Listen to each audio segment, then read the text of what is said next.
dhe të fiton 2011 ai bë Big Brother. Ai tha televizioni era pre e rrjeteve sociale, tha.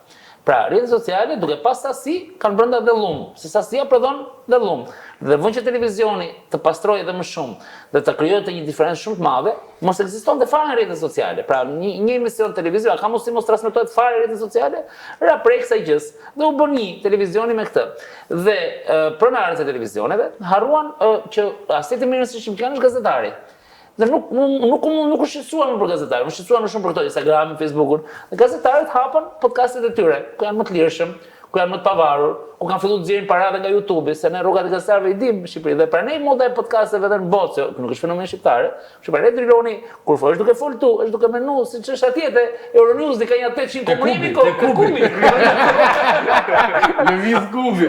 Pse vendose për të investuar dollar? Aso ka. Se nuk ka ti ke për investuar përpara hotelit, edhe një rezidencë apo jo, rezidencë të kaltër mos gaboj apo jo. Po, ne bashkë me familjen time marr me ndërtim më përpara. Po investimi fushën e hotelerisë na lindi, për të qenë komplet i sinqert, nga dikush tjetër këtu në zonë që ka nisur para nesh.